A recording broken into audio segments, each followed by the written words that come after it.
Hello students and my dear friends, I am Dr. Shalini Shukla and today is 24th of June 2021, Thursday. Inspiration of the day is success is buried on the other side of rejection. In today's discussion, we are going to cover these articles. So let's start with article number 1 given on page number 4. Center further eases norms for BPM firms.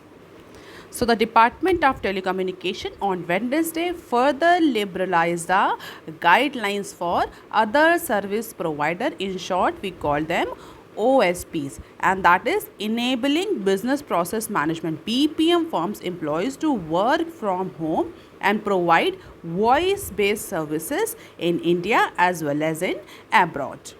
अब यहाँ पर जो दो तीन terms use हुए हैं उनको समझना ज़रूरी है इस न्यूज़ को समझने के लिए. कौन कौन से term?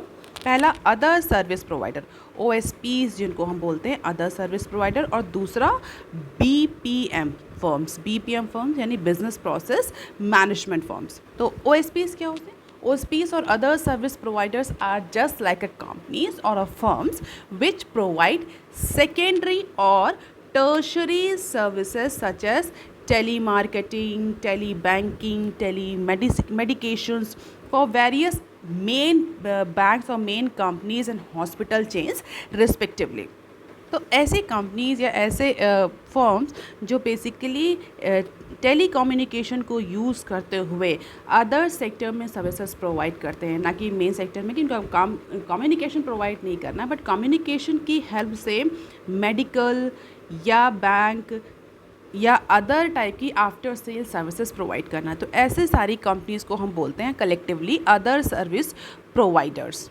And as per the telecom policy of 1999, every OSPs need to register themselves with the government so that enforcement authority or government could keep a track or the check on the users of the resources. And since most of these firms use the leased telephone lines, IT technology, thus in turn use the telecom spectrum that is auctioned by Department of Telecommunication. That is why all these other service provider companies come under the regulatory purview of Department of Communication और Department of Telecommunication. तो क्योंकि अभी telecommunication या tele services का use करती हैं तो इन सब का कंट्रोल जो है वो DOT के पास आता है और DOT टाइम टू टाइम इनके लिए रेगुलेशन इशू करता रहता है, रेगुलेटरी फ्रेमवर्क या रेगुलेटरी गाइडलाइन इशू करता रहता है. और पिछले कुछ टाइम से ऐसा देखा जा रहा है कि डिपार्टमेंट ऑफ टेलीकम्युनिकेशन कंटिन्यूसली जो OSP कंपनीज़ हैं, BPM कंपनीज़ हैं, इनके लिए जो गाइडलाइंस है वो लिबरलाइज कर रहा है so that all the employees, those who are working with BPM firms, can actually work from home and provide the voice based services in India. India में BPO का जो प्रचलन है, जो BPO है वो बहुत ज़्यादा एम्प्लॉयमेंट जनरेशन करती है. हालांकि इसके कुछ अपने अदर कॉन्सिक्वेंसेस भी हैं अगर हम स्किल इनेबलमेंट की बात करें तो, बट अभी के लिए हम उस पर्टिकुलर डिस्कशन में नहीं जा रहे हैं. इंडिया सर्विस प्रोवाइडर के केस में बहुत सारे जो BPO सेक्टर हैं, BPM सेक्टर हैं या कंपनीज़ हैं वो इंडिया में ऑपरेट कर रही हैं. They are providing their voice based services to not only the Indian consumer but also the abroad. अब यहाँ पर एक दूसरा टर्म यूज़ हुआ है that is business process management firms, BPM companies और BPM firms. So BPM basically क्या होता है? BPM is simply a discipline of improving a business process from end to end by analysing it, modelling it, how it works in different scenario, executing the improvements, finding out the problem, challenges, monitoring the improved process and continuously trying to optimize the any business process. And what is business process? A business process is simply an activity or set of activities that will accomplish a specific organizational goal. So business process firms जो होती हैं वो किसी particular एक function को organisation के manage करती हैं और उसको इम्प्रूव करती हैं, उसको ऑप्टिमली एग्जीक्यूट करने की कोशिश करती हैं. जनरली इसमें हमारी बिजनेस प्रोसेस BPO जो इंडस्ट्री होती है वो आती है जिसको हम बोलते हैं business process outsourcing companies. BPO firms क्या करती हैं? जैसे कि जो मेन फर्म्स हैं वो अपना कोई प्रोडक्ट सेल कर रही हैं but after sale services provide कर रही हैं और वो जो कंपनी है that is not very much expertise in providing after sale services, in providing voice based services, तो क्या करती हैं वो कंपनीज अपनी इस पर्टिकुलर प्रोसेस को, आफ्टर सेल सर्विसेज को, या अपनी इस बिजनेस एक्टिविटी को, बिजनेस प्रोसेस को डेलीगेट कर देती हैं थर्ड फर्म को, एंड वो फर्म कहलाती है BPO, कि हमारा जो आफ्टर सेल सर्विसेज का काम है वो आप देखेंगे और मंथली या एनुअल बेसिस पर कंपनी की तरफ से आपको इतना पेमेंट आएगा। तो आप एम्प्लॉय हायर करिए, आप इंफ्रास्ट्रक्चर सेट करिए, we will pay you the fees for providing the after sale services to our customer. तो इस तरीके से पूरा BPM फर्म्स और BPO इंडस्ट्री काम करती है, और कंटिन्यूसली कई टाइम से इंडिया में BPO सेक्टर की जो इम्पोर्टेंस है वो बहुत ज़्यादा बढ़ रही है। इवन अगर आपका मोबाइल फ़ोन भी ख़राब होता है, अगर आप किसी कस्टमर केयर एग्जीक्यूटिव को बात करते हैं तो वो कंपनी का एम्प्लॉय नहीं होता, that is the employ of the particular BPO firm who has taken the contract for providing after sale services, who has taken the contract for providing customer support services to the consumer or the customer of a particular company. और India में क्योंकि English speaking जो genre है वो बहुत ज़्यादा है और बहुत अच्छी इंग्लिश स्पीकिंग स्किल्स हैं इंडिया में लेबर में और लेबर मार्केट में, that is why India is one of the hub of BPO industry.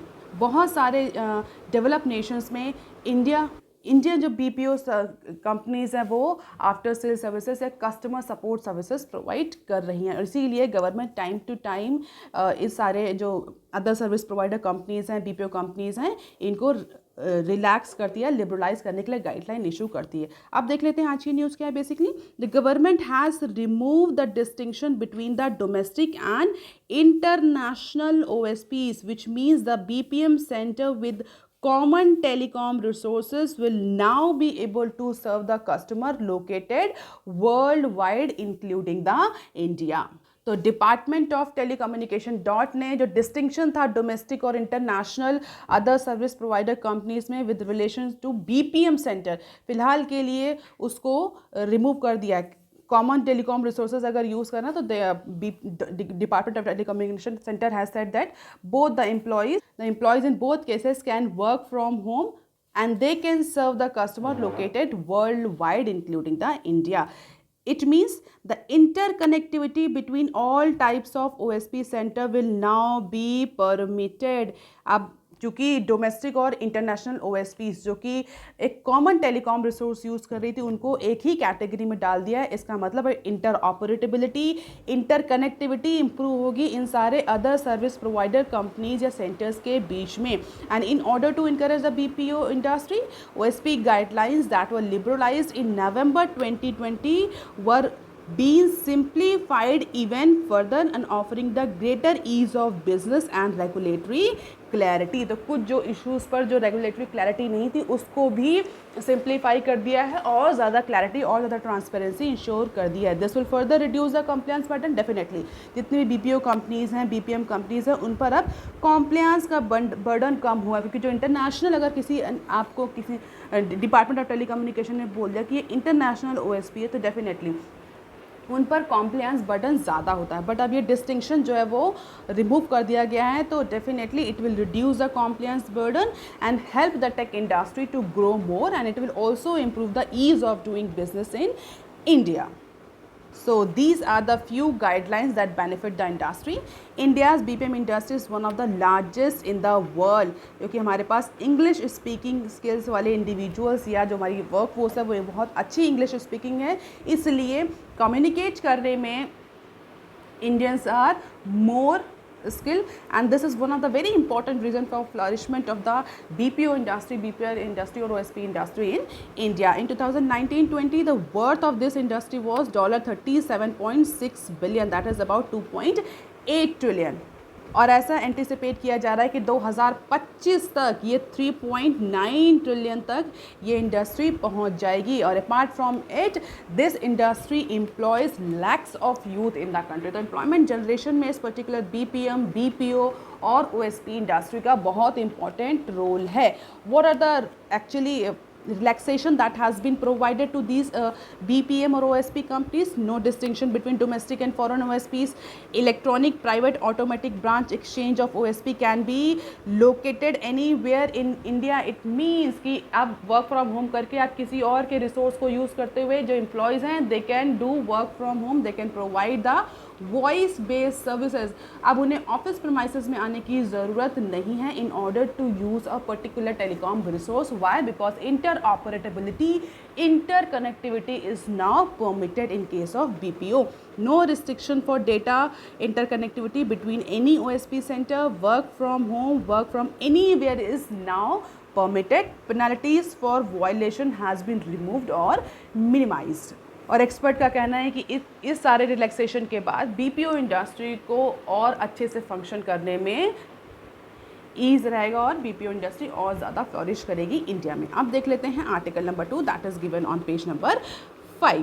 Total FDI inflow increases 38% year-on-year basis to $6.24 billion in April 21.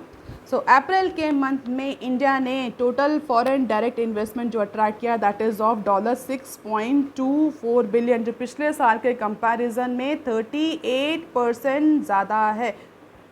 And that is a data released by Department for Promotion of Industry and Internal Trade, that is DPIIT, on Wednesday. And this FDI inflow includes the equity capital of unincorporated bodies, reinvestment of earnings and other capital as well. और अगर FDI equity inflow की बात करें तो FDI equity inflow में 60% का increase देखने को मिला है. और इस बार जो FDI इक्विटी इनफ्लो रहा अप्रैल के मंथ में वो $4.4 बिलियन रहा. ऑफिशियल स्टेटमेंट जो ऑफिशियल्स है उनका ये कहना है कि that all because of the measures taken by government on the front of FDI policy reforms, investment facilitation, ease of doing business. तो इन सारे रीजंस की वजह से इंडिया में जो इंक्रीज FDI इनफ्लो है वो देखने को मिल रहा है. According to the data shared by government, Mauritius is the top investing country with 24% of the equity inflow in the month of April. तो मॉरिशस ने लिस्ट टॉप करी है in terms of equity inflow, and that particular list is followed by Singapore. Singapore is on second mark, and then Japan. So Singapore which continue to remain one of the top sources of FDI for India with inflow increase at 21%, followed by Japan with FDI equity inflow increased at 11%. तो Mauritius, Singapore और Japan, इन 3 country से सबसे ज़्यादा FDI inflow आया है. And this is the infographic top investor country in the month of April. ये अप्रैल के month का डेटा है स्टूडेंट, याद रखेंगे ईयर वाइज डेटा नहीं है.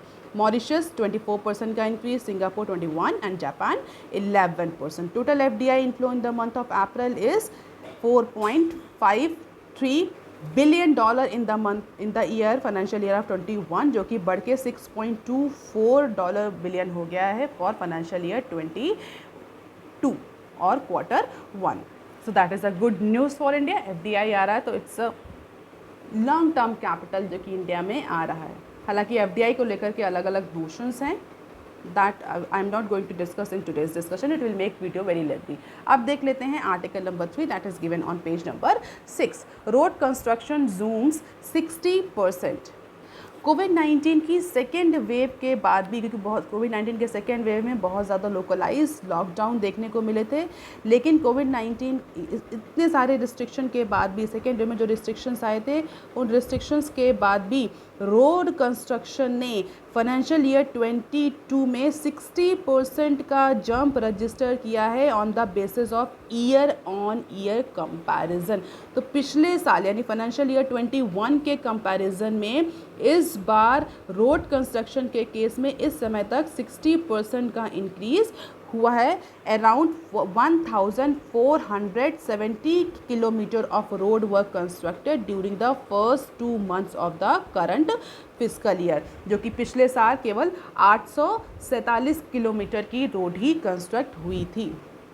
हालांकि अभी महाराष्ट्र और गोवा का डेटा नहीं आया है, तो ये कहा जा सकता है कि ये नंबर प्रोविजनल हो सकता है। महाराष्ट्र और गोवा के नंबर आने के बाद में ये परसेंटेज और ज़्यादा इंक्रीज हो, and definitely this increase comes in the backdrop of similar rise over the course of the previous physical year. Total highway construction in financial year 21 was around 13,298 kilometer as against the 10,240 kilometer in financial year 21। तो year on year के basis पर अगर हम देखें तो road construction, highway construction जो है वो कंटिन्यूसली बढ़ता जा रहा है। अब क्वेश्चन ये उठता है कि ma'am why the road construction is so important for business, why we are actually discussing it in Business Standard newspaper. तो आप मुझे कमेंट सेक्शन में लिखकर ज़रूर बताइए कि what are the reason why road construction is so important for business in India. Road को लेकर के, रोड कंस्ट्रक्शन को लेकर के गवर्नमेंट इतना ज़्यादा क्यों इम्फोसाइज करती है? इवन जो न्यूज़पेपर्स हैं, why they are actually covering this news of road construction. ये तो सोशल आस्पेक्ट का पार्ट है गवर्नमेंट की, रोड अच्छी रोड होनी चाहिए, अच्छा वाटर सर्विसेज, बेसिक एमिनिटीज़ का पार्ट है। Why all road construction comes under this particular business news purview, and this is the data by National Highway Authority of India. कितना project award हुआ और कितने का एग्जीक्यूशन हुआ। और अगर हम फाइनेंशियल ईयर 15 से देखना शुरू करें तो फाइनेंशियल ईयर 20 आते आते ये रेशियो इम्प्रूव, पहले अलॉटमेंट ज़्यादा होता था, अवार्ड ज़्यादा होता था, बट एग्जीक्यूशन कम होता था। बट अगर हम आज देखें 20 तक के रेशियो में, तो अवार्ड के कंपैरिजन में एग्जीक्यूशन बहुत ज़्यादा है, कई टाइम्स ज़्यादा है। So that is indicating the efficiency of road construction and different types of models for road construction that is prevalent।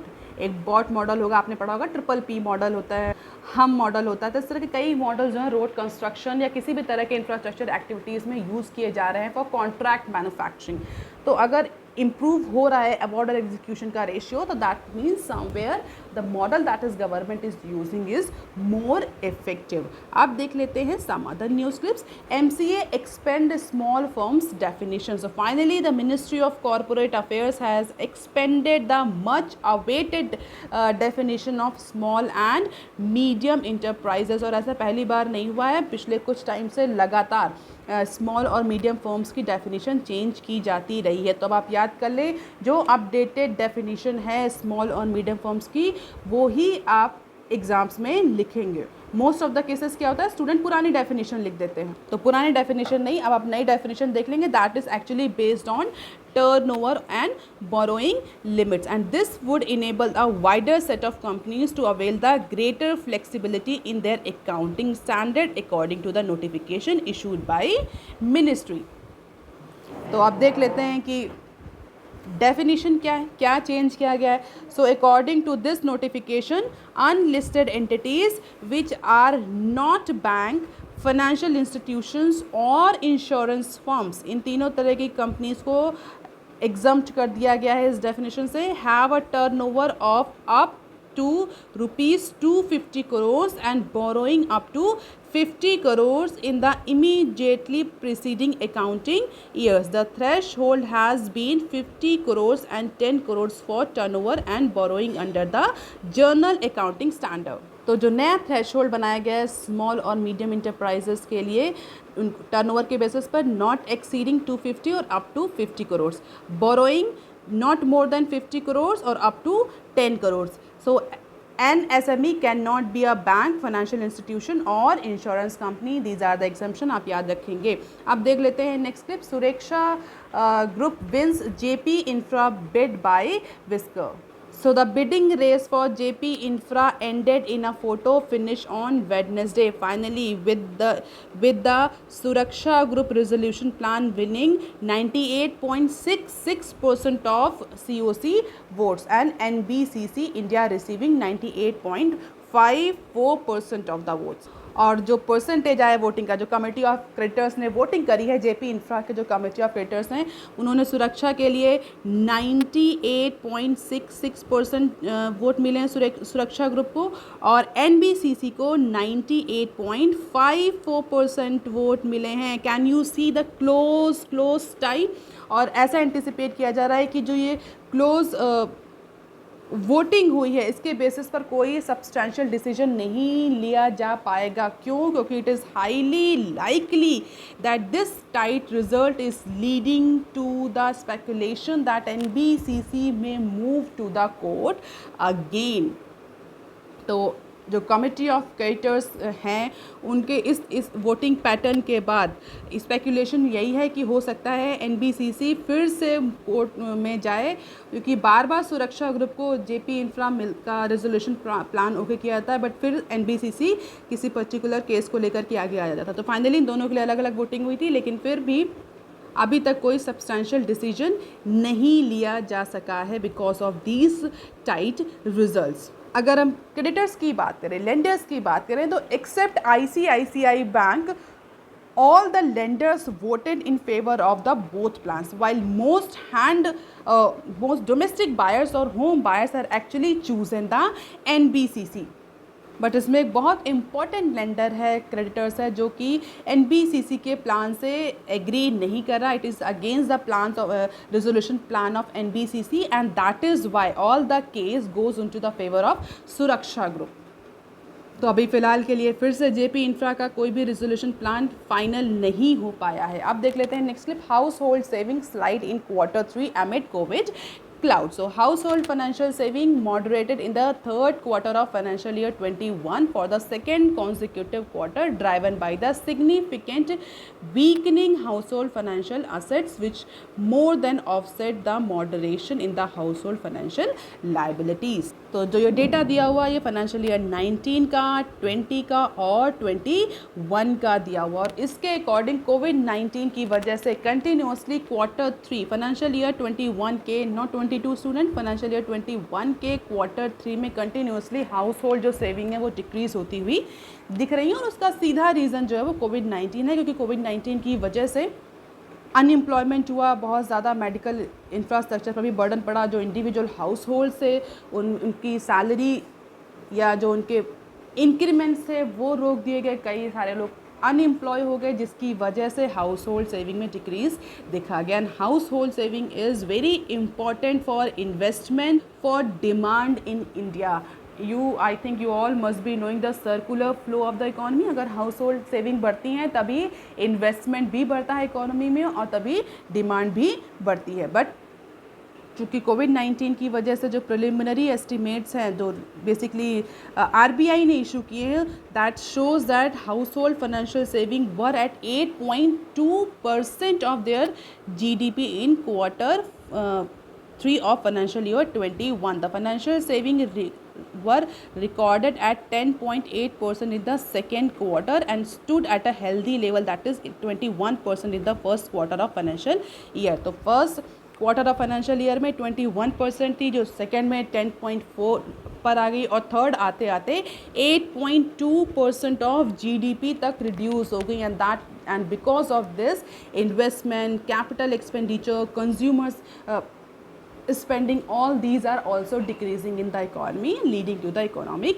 recession। अब देख लेते हैं next article, PSB gets ₹9,371 crore from ED in Nirav and Mallya cases। तो Enforcement Directorate ने approximately 8,441 crore जो कि seize किए थे in connection with all 3 fugitive economic offender, that is Vijay Mallya, Nirav Modi and Mehul Choksi. तो इनके जो असेट सीज किए गए थे इंडिया में, उससे जो रिकवरी हुई है इससे अप्रॉक्सीमेटली 8,000 करोड़ जो हैं इन्फोर्समेंट डायरेक्टरेट ने पब्लिक सेक्टर बैंक्स को ट्रांसफ़र किए हैं in order to compensate their loss, in order to repay their liabilities. And with this total transfer of attached asset sent to 9,371 crore, the agency said on Wednesday this accounts 40% of the bank losses. तो 40% तक का जो bank का जो loss है वो cover किया जा चुका है इस पर्टिकुलर असेट सीज से। जितने भी असेट सीज हुए थे इन तीनों केसेस में उसको बेच करके या जैसे भी करके बैंक्स को ट्रांसफ़र किया गया। तो 40% का जो लॉस है बैंक्स का वो कवर किया जा चुका है 60% अभी भी पेंडिंग है। और एक्स्ट्राडिशन को लेकर के, चाहे वो माल्या हो चाहे वो नीरव मोदी हो, दोनों को ही एक्स्ट्राडिशन को लेकर के यूके से जो इंडियन गवर्नमेंट है वो कंटिन्यूअसली नेगोशिएशन में है। लेट्स सी कि कब ये लोग वापस आते हैं। अब देख लेते हैं next article, Modi's cut India's growth forecast for financial year 21 to 9.6%. So Moody's Investor Services on Wednesday slashed the India's growth projections to 9.6% for the calendar year 21 from its earlier estimates of 31.9%. So finally Moody's ने फिर से India के जो growth projections हैं उनको कम कर दिए हैं। रीज़न क्या है? जब भी पहले जो प्रोजेक्शन किए थे, जो अर्लियर एस्टिमेट्स थे मूडीज़ के 13.9 का, उसमें मूडीज़ ने कहा था दिस इज़ कंडीशनल जीडीपी। अगर government of India fast vaccination करती है, so in that case India will be able to achieve this much amount और this much percentage of GDP growth. But India की vaccination की speed को देख करके, जिस तरह से इंडिया में वैक्सीन की एग्जाम्स की शॉर्टेज है, उसको देखते हुए मूडीज़ ने इंडिया की जीडीपी जो प्रोजेक्शंस हैं, ग्रोथ प्रोजेक्शंस हैं, उसको फिर से रिवाइज करके 9.6% तक ला दिया है। इस बार इंडिया 9.6% से ग्रो करेगी। हालांकि मूडीज़ ने कहा कि जो हाई फ्रीक्वेंसी इंडिकेटर्स हैं उनको देखते हुए, जिस तरह से स्टेट्स ने अपने रिलैक्सेशन डाउन किए हैं, रिलैक्सेशन कम किए हैं, उसको देखते हुए इकोनॉमिक एक्टिविटीज़ जो हैं वो मई के मंथ में इंक्रीज़ होंगी। तो उसको देखते हुए फ़िलहाल जो मूडीज़ है वो अभी भी ऑप्टिमिस्टिक है इंडिया की जीडीपी ग्रोथ को लेकर के। So that's all for today, students. If you want lecture PDF, you can join my Telegram channel. You can also follow me on other social media platform. If you have any query and suggestion, please write on comment section below. Like, share and subscribe. Thank you.